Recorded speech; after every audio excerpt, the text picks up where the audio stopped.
Terjadi kisah nyata di Jazirah Arab. Ada seseorang zalim sekali, dengan kekayaannya dia sombong. Ada satu orang ketuk rumahnya dari fakir miskin, minta, dia lagi duduk mau makan malam sama istrinya, kemudian diketok pintu. Suaminya bilang, baik buka, tapi jangan lama, temani saya makan. Baik. Keluarlah istrinya, ternyata ada seorang laki-laki yang minta-minta, miskin, minta tolong dikasih makanan. Baliklah istrinya, dia bilang ada orang fakir miskin minta, saya kasih sedikit makanan ini. Suaminya tiba-tiba marah, untuk apa dikasih makanan ini, kan makanan mahal.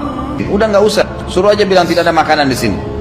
Ini kisah nyata. Jadi dia lupa nikmat yang sedang dia makan ini Allah yang datangkan sebenarnya. Istrinya sampai nangis-nangis minta tolong kasih makanan, tidak mau. Terpaksa istrinya sambil nangis mengatakan, maaf Pak ya, saya tidak bisa buat apa-apa, suami saya tidak mengizinkan. Subhanallah, dengan kasus ini terjadi 6 bulan kemudian. Tiba-tiba si laki-laki tadi yang kaya raya ini bangkrut, punya utang banyak, jadi miskin.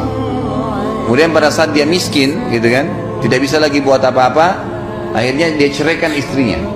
Setelah istri diceraikan, selesai masa iddahnya, tiba-tiba ada seorang laki-laki melamar. Menikahlah laki perempuan ini. Laki-laki ini ternyata kaya raya. Selesai menikah ada satu kejadian. Kejadiannya hampir serupa dengan kejadian awal dia. Jadi waktu dia lagi makan malam sama suaminya, tapi suami yang kedua ini orangnya soleh, orangnya baik. Ada yang ketuk pintu, kejadian hampir sama. Kemudian si istrinya bilang, saya mau buka pintu, silahkan dibuka pintu. Ada orang fakir miskin yang minta. Ternyata fakir miskin ini ya, itu adalah mantan suaminya si perempuan tadi. Minta di rumah orang ini yang tadinya diusir sama dia. Dengan hikmah Allah terbalik keadaan. Perempuan ini kembali sambil menangis. Lalu suaminya bilang, kenapa?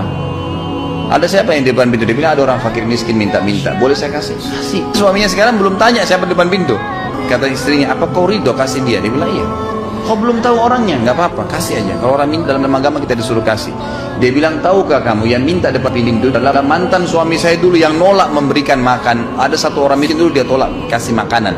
Apa kata suaminya depan meja? Dia bilang, sebentar, kamu duduk dulu. Kamu tahu, ingat kisah itu? Dia bilang, iya. Kamu tahu siapa yang minta-minta depan rumah dulu? Depan rumah kamu? Dia bilang, tidak. Saya dulu minta-minta. Kata suaminya sekarang, dan saya mendengar waktu kamu dibantah-bantah atau dimarahin oleh suami kamu, dan saya niat waktu itu minta kepada Allah agar diberikan kekayaan, dan kalau memang kamu terceraikan oleh suamimu, saya minta jadi istri saya, dan sekarang terkabulkan semua. Terbalik kasusnya dengan hikmah dari Allah SWT.